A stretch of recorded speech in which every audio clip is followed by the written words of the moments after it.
Ladies and gentlemen, I'm very excited today. I have a very special guest today, Joe Stumpf. He's a founder of By Referral Only, one of the top coaches in the world, real estate coaches in the world, coaching agents to grow their referral-based business. Father of two beautiful girls, and now two grandbabies, Yes. a 2-year-old girl and a newborn baby boy. A lifelong seeker of personal development, author of many books, including his current book, PrivateWork. Also, he's a founder of PrivateWork.com. Joe, I'm delighted to have you on our show. I was reading a lot about you, and what was fascinating that you have done so much in life. Can you tell me, what are you most proud of? So thanks for having me on your show and being one of your first guests. I feel honored and privileged to be here. Thank you. Truly. And Thank just you. before I talk about myself, I just want to acknowledge how far you've come, from where you came as a little girl to where you are right now at this moment. And I imagine that you could pinch yourself almost and go, wow, Yes. I've made this journey. Yeah. And I think that's how I feel sometimes too, is like I see how far I've come from where I grew up in a pretty dysfunctional world. Mom was an alcoholic. Dad was pretty absent. And, I was pretty doomed to be a pretty mediocre guy. I was an alcoholic by the time I was 20. By the time I was 17, woke up in a park on the North Hollywood, September 4th, 1984. Policeman, woke me up and said, hey, we've been keeping an eye on you for the last couple of months, and we're going to lock you up in jail, or you're going to go to that little clubhouse down the street, and it's an AA program, and if you are ever seen in this park again, I'm going to put you in jail. So, get your ass down there. And thankfully, I heard that message and went down there, got connected with the right group of people, and I began that journey of doing the inner work. Because AA is an inner work. You have to start to do that work. So I was real grateful for that, and I began that journey. I think I'm most proud of that. I'm most proud of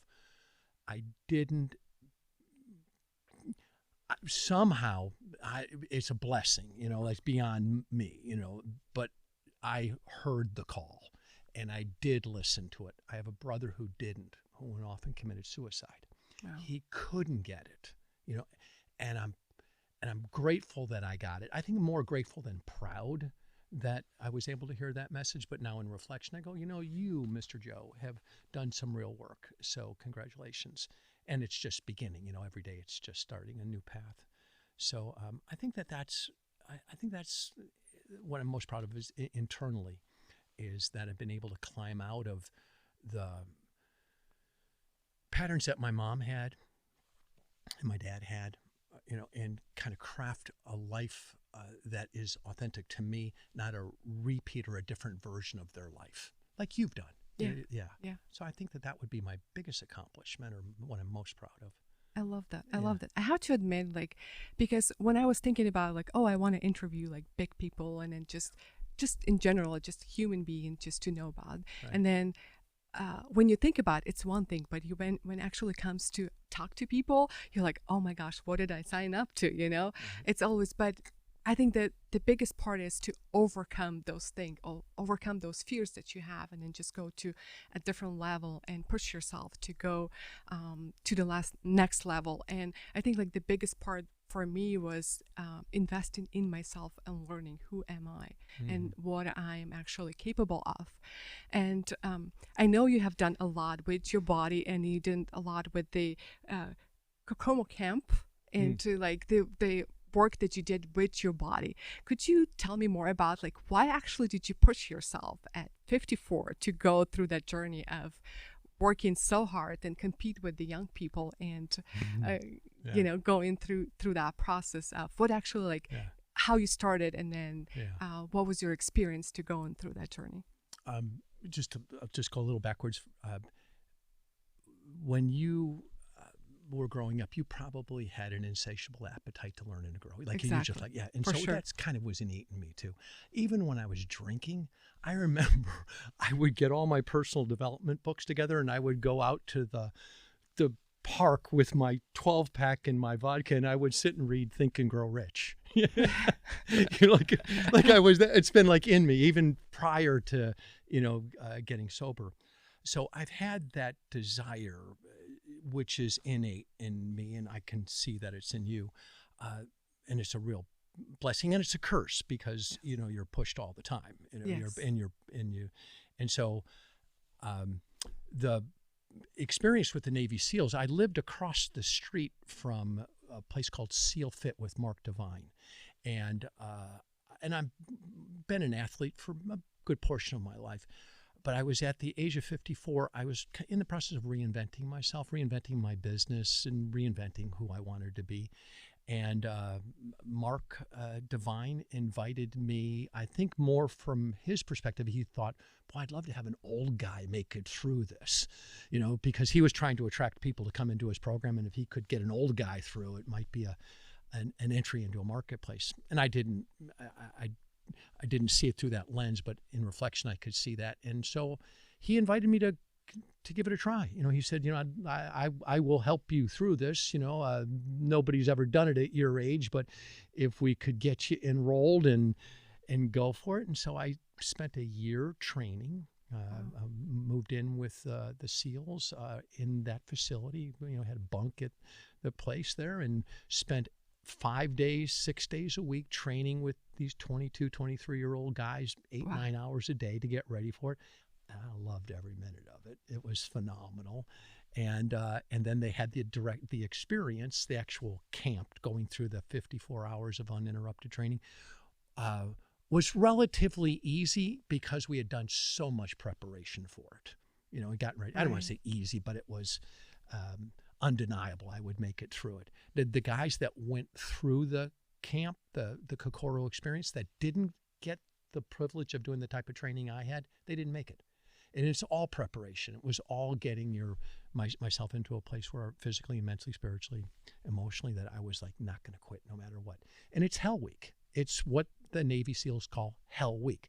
And even the SEALs, the guys that are at the elite level, only about 5% of them actually make it through this experience. And so it was like a real badge of honor. Like I made it. I made it through. And Awesome. I'm real grateful. And it's something that I'm in, one of those things I'm pretty proud of. And what I'm most proud of around that is I surrendered to the team, because you can't do it alone. And I've been such a loner, a lone wolf my whole life, that a big part of doing that work was I wanted to find out, could I be part of a team? And could I do it? And I was able to do it. That's great. Yeah. That's awesome. Yeah. I have done your private work coaching and I love it every moment. It's great.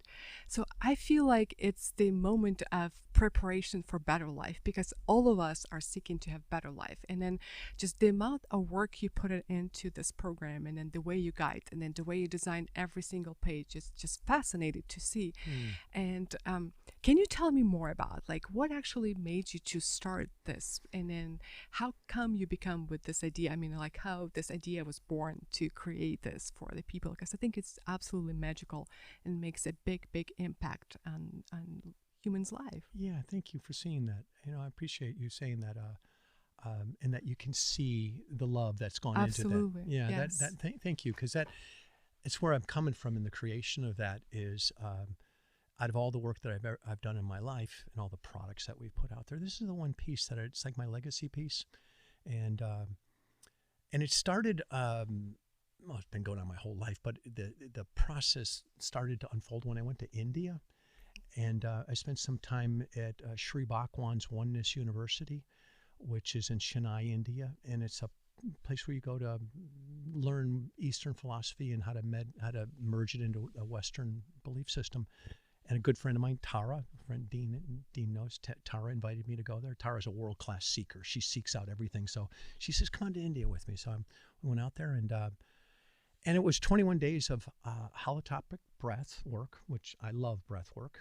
Are you familiar with breath work? Or Somewhat. yeah. Yeah. So breath work is a modality that Yeah. you can alter Yeah. your state without any drugs or any outside stimulus. And then meditation, deep meditation, and also teaching. So those three things were 10, 12 hours a day for 21 days in a row. And I was amazed. I love that kind of stuff. Like I'm a seeker plus, like this is seeker paradise.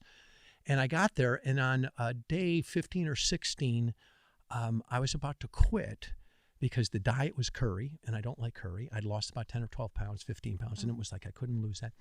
But something happened for me. Like I noticed that my pattern is to leave before the harvest, like put in all the work and then disengage right when the big benefit's going to come.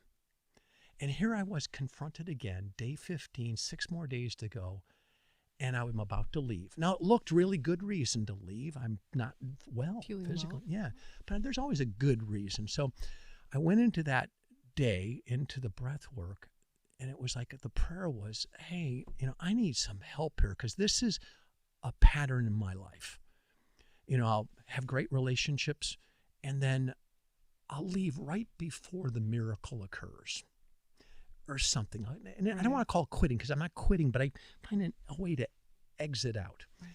And here I am, and I'm getting a lot of value from this. And so I went into this meditation, and I'm just looking for that answer. And we're doing breath work. I'm laying on the ground because that's where you do it, on the ground, and breathing. And I had a flam in my chest, and it was like, and I thought I was having a heart attack. I thought I was dead, literally. I mean, I didn't know what was going on. I sat up, I'm looking around, and there's like nobody around. I'm looking for like, did somebody just hit me? Did the monk hit me? Or like what? And then I laid back down, and I just thought, what happened? And it was like this voice came into my head, and it said, I'm home. Joey, I'm home. Wow. And I'm like, who's home? Like, and the voice literally, I mean, as crazy as it sounds, and today I very much know it's true. It was this voice that says, it's Jesus. I'm home. Now, I don't have any, like Jesus, I'm going to save you in me. I don't have any born again Christian things that I kind of a little bit of disdain towards it, or I did at that time. I grew up in a Christian family and went to a Catholic school, and they always kind of used Jesus to beat you with, Right. And so I'm like in India going, what is Jesus doing in India? Like that's not what I came here for. And I felt very peaceful. I had an overwhelming sense of calmness and well-being that came over me in that moment. And afterwards, I told Tara, I said, hey, Tara, this is what my experience was. And she's like, just trust it, Joe. Just trust it. So I went and grabbed my journal. I sat down with my journal, and I wrote on the top of it, Jesus, what just happened? And I started this conversation. And he would, I'd write. It was as if Jesus was writing, put my pen down. I go, wow, that's pretty good stuff. And then I'd ask another question, almost like Conversations with God from Donald Walsh, who wrote a book called Conversations with God many years ago.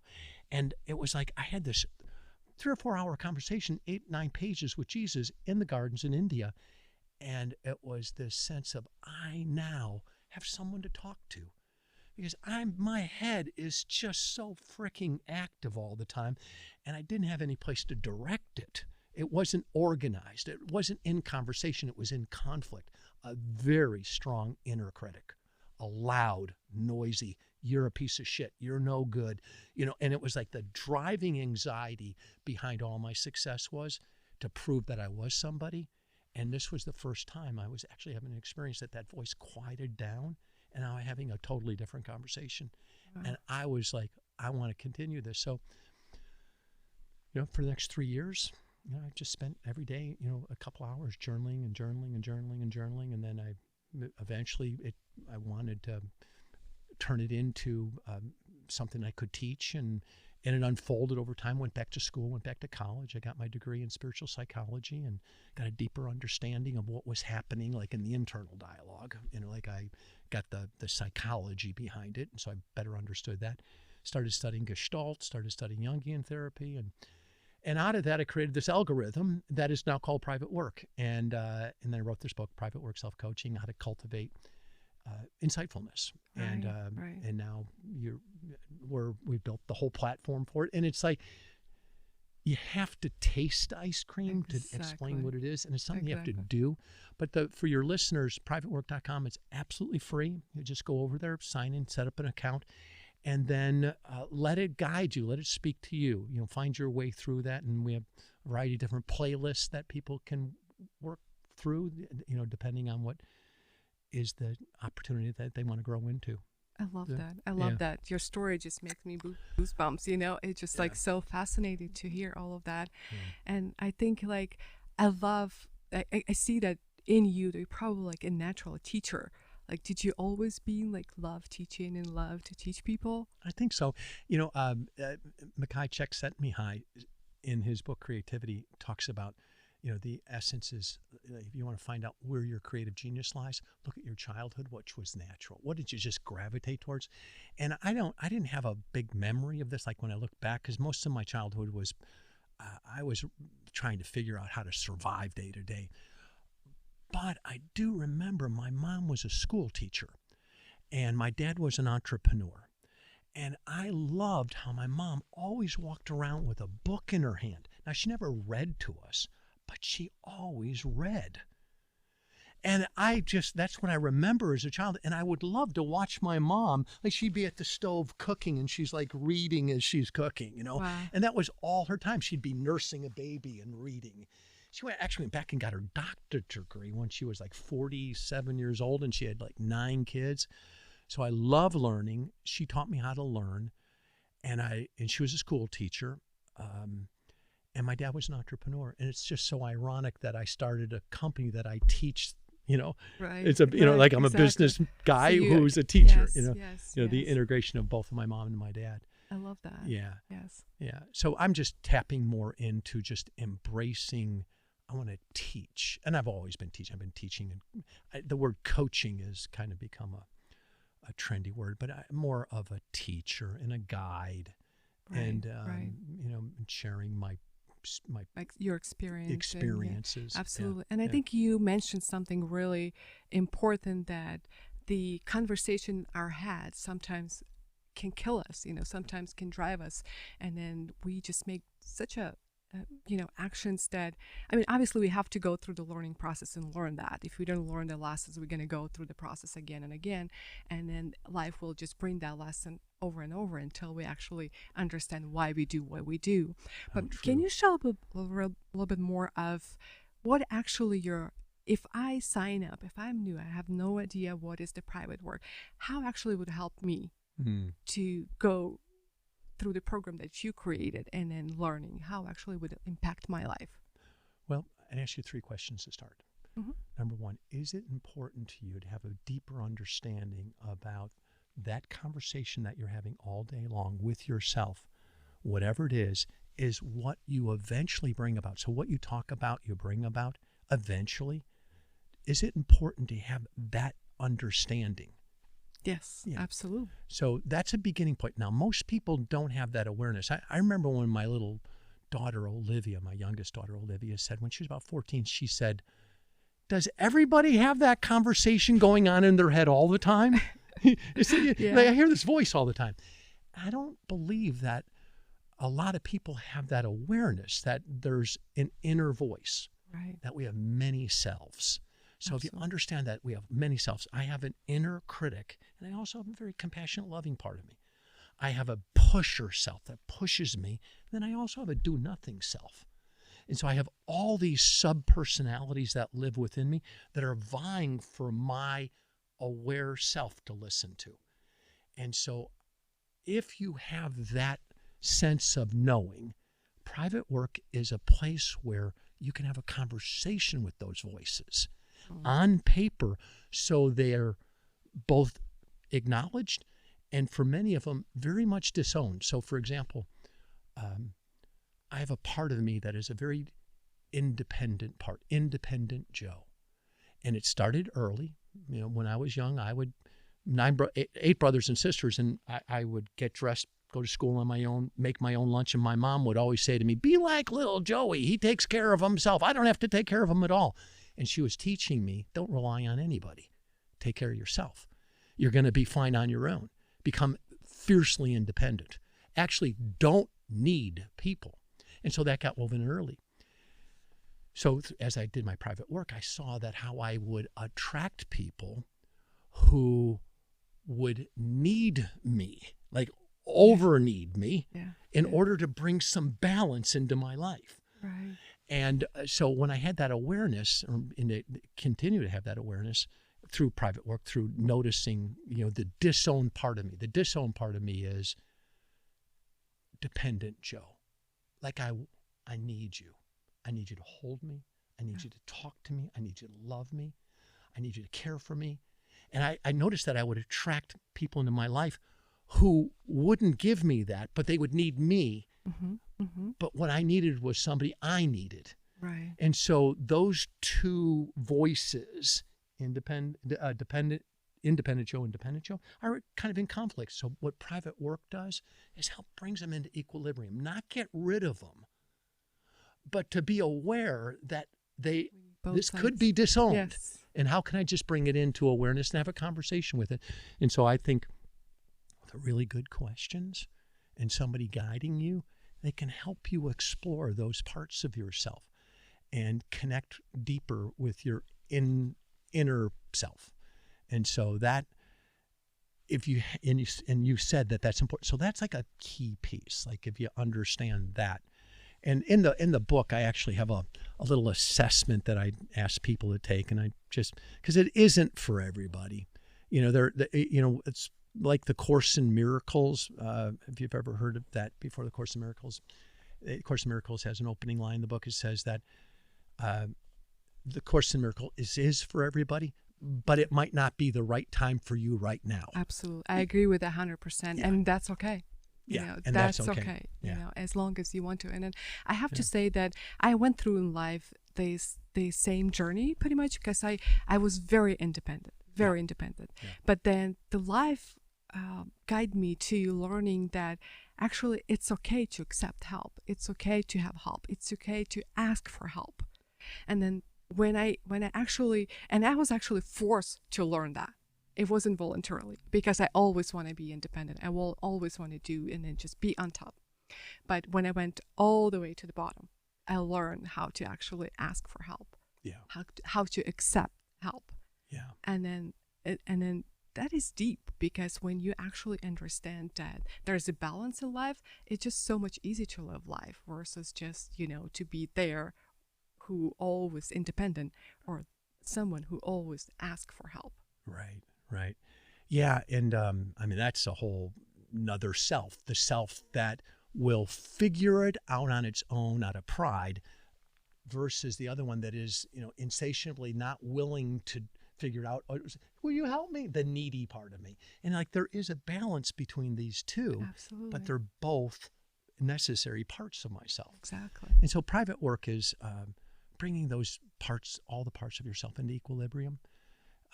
And having a love all of you, not hate the part of you that doesn't ask for help. Exactly. Honor it, exactly. But also acknowledge that there's a part of you that needs to be more vulnerable. And it does really come down to private work is there's a very vulnerable part of us that we spend a lot of our time protecting. And private work, privately, between the lines with your pen, I'm giving you a little bit of stimulus, and then I'm giving you a prompt. And there's 20 prompts. And each prompt is just taking a little deeper. You just open up some internal awareness in the first 4 prompts. Next 4 prompts, we open an external awareness. Next 3 prompts, kind of to activate your imagination. Next couple prompts, activate your motivation, inspiration. Next prompt, a little bit of understanding what the risks are in life. Then the next prompt, what's the action you need to take? What's the next couple prompts is the reflection, and then the insight. So I've created this pathway that I can ask any question, and there's about 600 questions at PrivateWork.com. Give you the direction question, and we break them into 12 different playlists, and you pick whatever you want to work on, and then we walk you through this process. It takes about an hour to go through a private workout, and at the end, you'll feel this sense of equilibrium. Yeah. Like you'll have a sense of balance. You're not sure what you're feeling, but you go, huh, I feel more balanced now than I did when I first started. Right. And that's Right. what insight does. Insight brings you to a place where you're back in equilibrium. Insight. It's now in, like, I can see it, where before, when you can't see it, that's when you're out of balance. Insight Right. is what is the equilibrium creator. Right. Yeah. Right. Love that. Love that Yeah. so much. And I think like just to going through the questions, you know, it just brings the ease that you understand that I'm okay.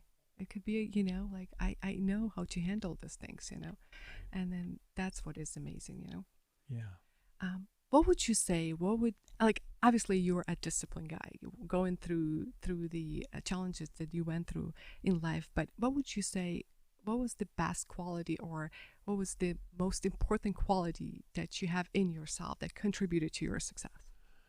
I'm not a disciplined guy. Well, if yeah. you went through the Yeah. Navy and then you actually through that challenge, so Yeah. you know, I think you're underestimating yourself. I'm a courageous guy who puts some structure in place that holds the discipline. But I have I have a fitness trainer Monday, Tuesday, Thursdays, and Fridays at 10:30. He's going to be there. I've already prepaid him. You know, so if he wasn't there, I wouldn't exercise.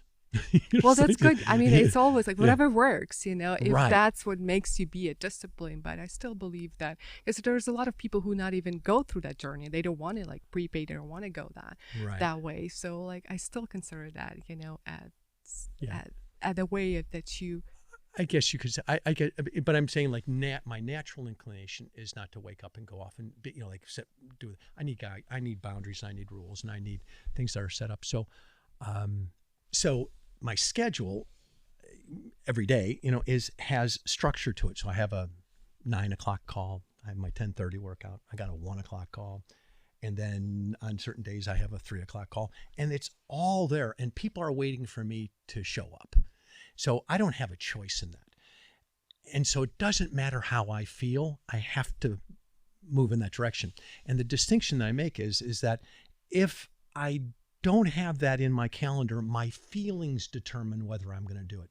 And what I have evolved into is that I allow my behavior to determine my feelings, not my feelings to determine my behavior. And I found that structure makes that happen automatically. I love that. And without structure, my feelings do determine my behavior. And I that's just what is. So I am, you know, aware enough that I got to manage this, you know, this part of me that is innately lazy and wants to get by and find a hack. And I can do all that, but I love how I feel when I put in the effort. You know, I love that feeling when the effort is fully engaged and I can look back and go, oh, that was good work. I did that. Yeah. Yes. Yeah, I did that. Yeah. Yes, Yeah. absolutely. I love that. Progress equal happiness. I love that so much because it does makes a big difference, big impact. And That's a good saying. Progress is happiness. Right. Yeah, not perfection is happiness. Progress. Yeah. Absolutely. Yeah. Yeah. And then I noticed also that what interesting is like I actually have to learn how to rest. So how do you manage that? Like how often do you take, you know, days off? Like how often do you manage to actually rest and recharge in your daily life? In my life today, I have a lot of space. I live in a life of solitude, you know. As one of my friends said, you know, there's nothing worse than waking up in the arms of a loved one. I love that. You know, I do live a life of solitude. And Voltaire said, you know, the happiest person is a busy solitude. And so I operate from a solitude lifestyle. So I do spend a lot of time in contemplation, in reflection, on my own, at the absence of a lot of people in my life today. Now, there was a time in life that was different, but for the last 7 years, it's been that way. And so what I have found is that I have to have a super regimented morning ritual which starts with my evening ritual. So I play a game called 8, 4, 2, 30. So when I'm in rhythm, no food, 8 hours before no caffeine, 8 hours before I go to bed, because that reduces my quality of my sleep. 4 is no food 4 hours before my bedtime, and 2 is no screens 2 hours before bed, and then 30 is 30 minutes of reflecting before I go to bed. Now, I've been doing that for quite a while, living into that plan, and doing that, and then waking up in the morning and having a very strong, smart start morning ritual, which me wake up, bulletproof coffee, in the chair, PrivateWork, here I begin. So those two bookends, the AM, PM bookends right there, when I do that, I don't really need a vacation because I'm not burning out. Right. My days are just fine every day. So I don't find myself like saying, God, I need a break. I need to get away. I need to recover. And I can do that 7 days a week. And so when I travel, I go to Costa Rica, I go to New Zealand, I go for adventure. I'm here in Florida because the reason I'm here today, I'll just tell this real quick. I have a conversation with my anxious self, which when I'm in solitude for too long, I can find anxiety starts to rise.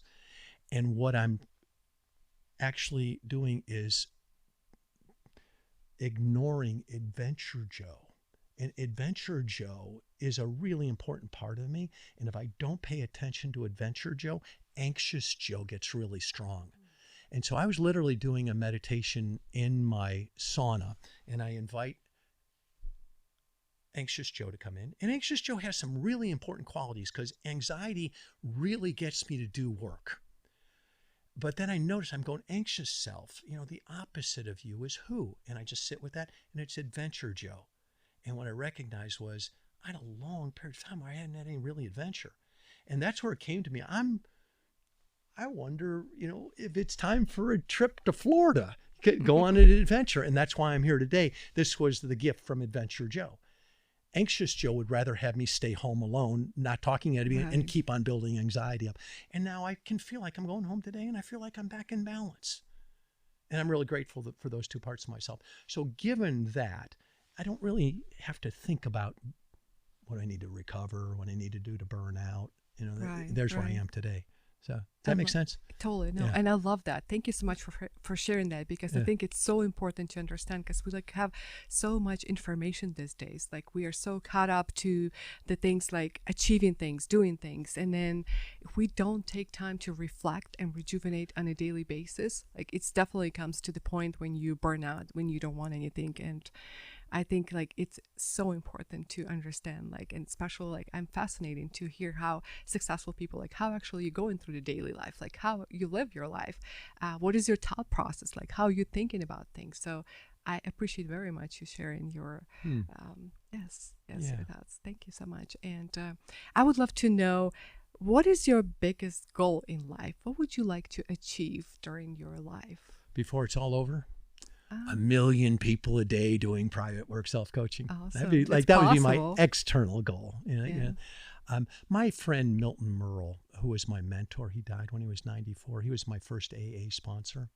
When I walked into an AA meeting, he put his arm around me and he said, welcome home. And he goes, you're going to find that, your happiness in the past was impeded by your ability to be sober, and you don't drink because you're unhappy because you drink.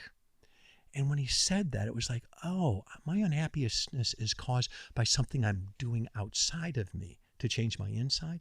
And so, internally, my goal today is moment to moment. How much happiness am I experiencing in the moment? Exactly. In the moment. And I've connected deeper and deeper into that. So I don't have any lofty, I say jokingly, but seriously, I want to spend my time between 65 and 85 given right now. What can I do to expand this work? Peter Drucker, one of my favorite guys, and he wrote more from the age of 75 to 95. He published more work in that time period. And even before he died, he reflected, he says, my best work came in my last 20 years. So I'm feeling like all that I've done up to 65, now it's the compounding accumulated wisdom that I would love to see. I'd like to be able to, live long enough and be really healthy for the next 20 years so I can use all that good juju, to see what I could create from there. So that's awesome. That's like awesome. My goal from here, and I got little goals, but not like that's the bigger purpose. I love that. Yeah. I love that so much. What are you most proud of? Most proud about? In this moment, my daughter just had a baby. Congratulations. And she named it after your man, Dean. And the second name is Joseph, Dean Joseph. And I love Dean. And I think it's such a cool thing. I'm really proud of that right now, that I have one of my longest friends, Dean Jackson. My daughter has a son named Dean. And now I'm the second name, which Dean reminded me, that's the royal position, the Joseph position. So I'm glad about that. I'm proud about my daughter's achievements. I'm really grateful that they turned out well. I think Chris Rock said the most important thing is just make sure your daughter never ends up on the pole. And I'm grateful my two girls, have really strong values and a sense of who they are, and they got a lot of that from their mom, and they look at me. The greatest thing my daughter said to me once was, Dad, what you modeled for me is that you just go for it. You just act like you know what you're saying, even if you don't. And I love that about you. My daughter became a comic, and she's a funny person. She's one of the funniest people you'll ever meet. And my other daughter is just like a rogue warrior who sells her current talents to the highest bidder, and both entrepreneurs. And so I think I'm really proud of how they turned out, because I know I know that, the impact my mom and dad had on me, and they just get a faster start, the start I got a slow start. I didn't get started till I was 27 when I got sober.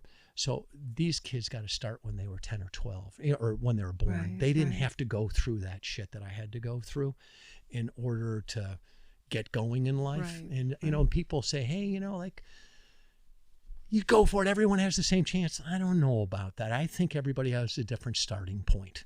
It's the gazelle next to the lion. If they start out and they're running towards the forest, the gazelle is going to get destroyed by the lion or the tiger. But if the gazelle has a 50-yard lead, it can get into safety faster. It's where you start.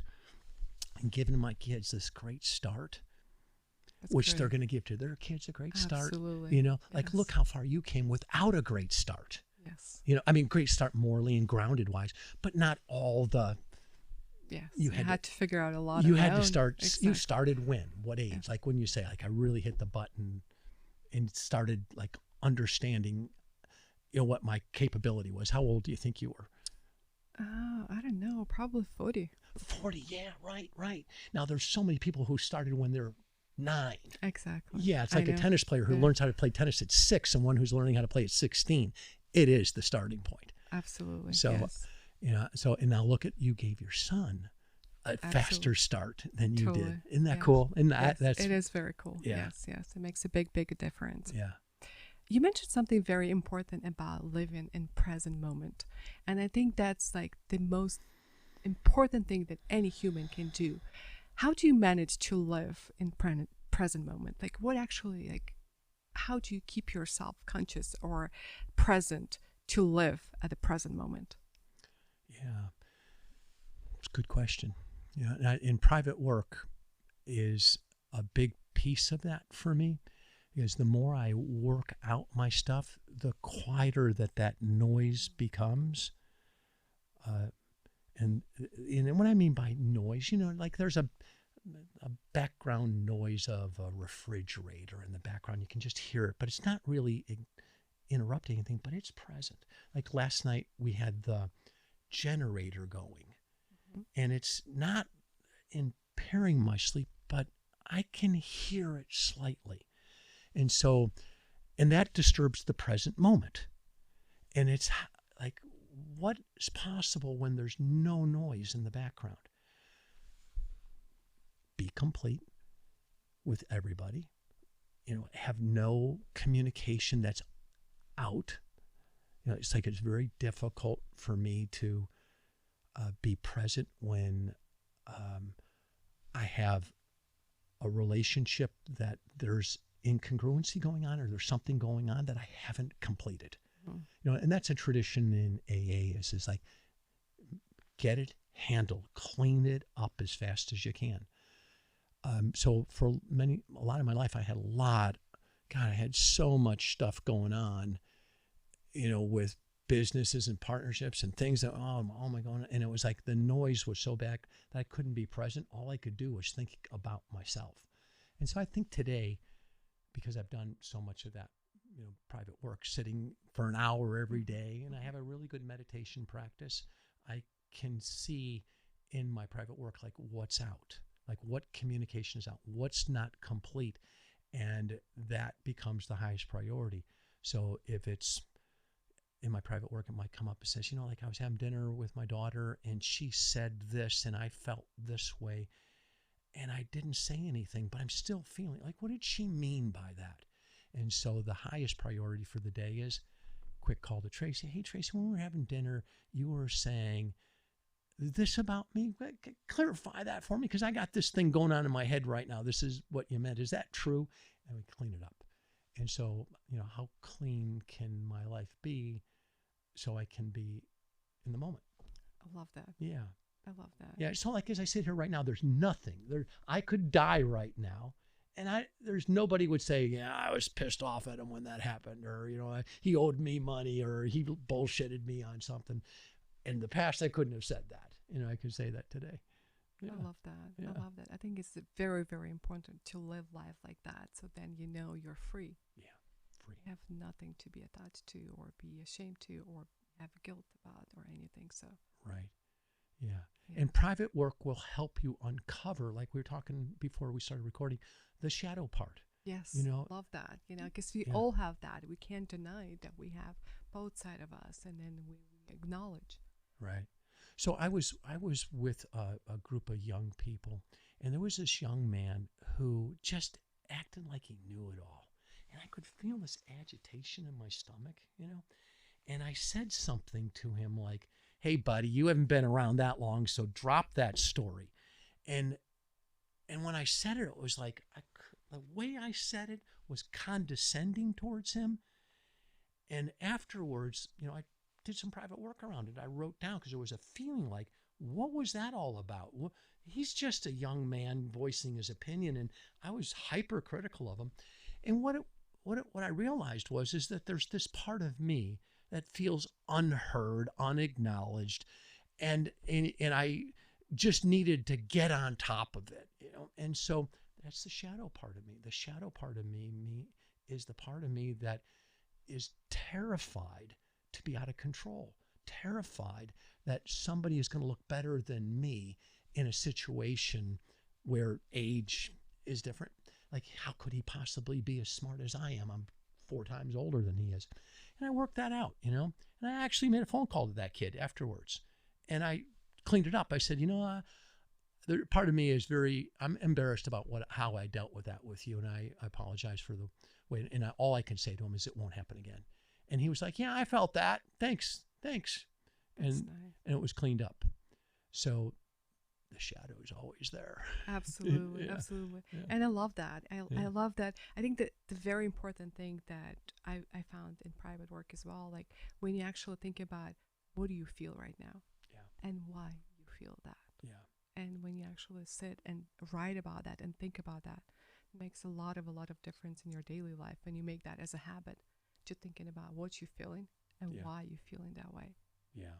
Makes the whole difference in life. Yeah, to connect with it, to give it a voice. Exactly. Because that's really what private work is. Private work is giving all the parts of you a voice. And it doesn't have to be a loud voice. It just has to be a voice. So the prompt number 4 is what are you feeling right now? And then you write down whatever that is. And the secret to private work is I only give you a minute to write, and I'm asking for 25 to 30 words. So when I say begin, you got to start, because to get 25 to 30 words, it takes a minute, Yes. you know, Yes. but it also bypasses the critical mind, which drops you right into the conscious streaming mind. And the best private work she'll do is you're actually seeing the words come through your ink, and they're surprising you. I know. So when you're done, you're like, whoa. Oh my God, was it me? Was that me? And that's when you're Yes. tapping into, Exactly. you know, that Yes. that higher self, your self coach. We refer to it as your self coach, the part of you Absolutely. that's much wiser than your thinking mind. Absolutely. And Yeah. that's why I think it's so powerful, because you're literally learning about yourself. And then there's nothing more powerful than learning about yourself, understanding Right, who you are, why you feel that way. right. What could you change to have better if you want to? Yeah. It's not wrong. If you want to be sad, that's fine. That's okay. But Listen to that. That's good. Yeah. but we are Yeah. actually creators. We are choosing. We have a choice, and that's the best part. And I think that's the beauty of PrivateWork, that you actually can learn how to understand yourself, and then that's fascinating. So Yeah. I love what you just said. It's a choice. You know, I think that that's one of the most important discoveries, is that you do choose to choose. exactly. And, you know, And that's the beauty of it. yeah. Yeah. And absent of that awareness, it's like, I think it was Sigmund Freud said, or one of those great big heads, they said that whatever you don't bring into your awareness or your consciousness, then you just say, oh, life is fate. You know, that's just was meant to be. Mm-hmm. It was meant to be, and that's not necessarily true. As soon as you bring awareness to it, and it starts to change. Absolutely. You know, and so that's what private work is about, is bringing awareness to all the parts of you that you have awareness around and that you don't have awareness around, so you have some sense that you do choose. Absolutely. You know? Absolutely. Yeah. That is so true. And then if you don't realize that, if you don't have conscious mind of understanding what actually going on, then you live life that is chaos. Right. So when I grew up on the south side of Chicago, I had a bunch of kids in my life, 9 brothers and sisters, and they were screaming all the time. You know, like, and my mom was drunk, and my dad is gone, and it's like screaming, like loud noise. And as I grew up, I could notice I hated loud noises. Now, why am I living by myself in a solitude? You know, and I've always, why am I, you know, like, and I struggled with that. And then one day I go down to my little market, and there's a baby screaming, and I walk in, I could feel it right when I walked in, this distressful sound, and I walked right towards the baby, and I look at this woman completely disheveled, and she looks at me, and she's like, you know, like, it's not my kid, like she's doing something wrong, it's my sister's kid, and she's still in the hospital, I'm taking care of her. And so, you know, and I dealt with that, and then I went home, and I, like, that, something like triggered me, something just, my awareness was activated, like, what was that about? And I worked it out. And in the work it out, it led me to the insight, call your sister Jeannie and find out what happened. And I called her and I said, Jeannie, and what was that? What was that about? I went to the market at that time, and she goes, God, it makes sense to me. I held you most of the time when you were a kid because you screamed because you had colic all the time. And I go, where was mommy? And she goes, like, I don't know. She wasn't available. But I left my marriage when my kids were screaming. I left the house when they were screaming. I had to get out of there because the distress sound of kids screaming, and I didn't have that awareness. But that one little piece that private work gave to me, I now can be around a screaming kid, and it's not triggering something that was unconscious in me. And that's what I mean. Like, you don't even know Exactly. what's being triggered until you work it out. Absolutely. And I was acting it out. I would, when Tracy, my oldest daughter right now, when she was 2, that's when I left Kathy. And I left for 6 years. And then I came back. We actually remarried again. We gave birth to Olivia. I left when she was 2. I couldn't handle the noise. It was too loud. It was too much for me. Now, that's not the only reason, but when I reflect on it, it was like I didn't have that awareness. And I believe that all of us, you know, every day are being triggered by things Absolutely. that are completely unconscious, that private work will help reveal. Yeah. If you stick with it. Absolutely. And then awareness creates its own momentum. You don't have to do anything about it. It's like you take a bite of an apple. You don't have to figure out the digestive. The stomach takes care of it all. Yeah. And awareness is pretty much the same way. And Absolutely. so, And I think we are so lucky to live in this time because we have so much great information that it's absolutely can help you to have the best possible life ever you can have. If you're going through that process and you're actually willing to yeah, go and heal your traumas, yeah, heal things that actually bothers you, and Yeah. then learn, yeah, how you can create the best thing ever for yourself. Because you can't, you just can't. If you live chaos life, you can multiply that definitely, but you can't scale. yeah. You can scale great things, but Right. chaos, you can't scale chaos. Yeah, in trauma, we live in a time where most people have been traumatized to some degree. Absolutely, and all of us. yeah. I think all of us went through something. You can't, and you can't escape that. That's just what it is. But I do believe, from all my experiences, that abused people abuse people, wounded Absolutely. people wound people. And we have never lived. I love what you just said. We've never lived in a time that we have access to the healing power. Absolutely. And we've never been more traumatized. So that what we need is perfect for what we have. And then we just have to, if we're blessed enough that we cross paths with somebody who cares enough, Yeah. that says, here's a path that you can take, and then you're ready. And who knows when you're ready? Timing is the magic. Who knows? How come you and I are meeting? It's all timing. It's like, who makes this all happen? That's, much bigger design than we know. But now if you're watching this, you have no excuse. Like, it's the game's up now. PrivateWork.com, the trauma's over. Get to work. Exactly. Yeah. Create your best life possible. Yeah, for your best life possible. Yes, Yeah. absolutely. Yeah. What do you want to be known for? What do I want to be known for? Oh man, I don't know. I don't know what I want to be known for. I'm known for. Oh God, I think I was sitting in a circle with Evan Pagan and Matthew Monahan, my nephew, and some other friends that I love and care about. And we're sitting around a campfire, and we're all saying, okay, what's the quality that you admire most in this person? And everybody would contribute. They went around. That's and awesome. I was like kind of surprised, like what people were saying. But the one thing that somebody said was like, what you've given me is permission. Like, you give me permission to do what I want to do. And so, like Evan was saying, like, I know that who you are, and I know what you read and what you do, but you take what you're doing and then you package it and then you sell it, and you gave me permission to do that. Because I know you're not anything, you're just doing it. It's like, it's not like you're gifted, like you just do it. You just give me permission to do that. So, and I gave my daughters permission, and I give you permission, and I just give people permission. I'd like to be known as a leader who creates the space, who around him gives permission for people to share their gift. I love that. Yeah, I love the definition. A leader is a person who creates the space so the people around them can share their gift, which is the same thing. And I love that, who I want to be, I want to be known as in that world, the whole world. Yeah. I love that so much. Yeah. And I think that PrivateWork.com is actually a place where it gives you permission to be you, and then to give you permission to learn who you want to be, and then just create the best possible life you can ever have. Yeah. Private work. PrivateWork.com. Hoo-yah. That's right. Yeah. Thank you. You are welcome. I'm very happy. Thank you so much for sharing your thoughts. Oh, beautiful. Thank you. That was nice.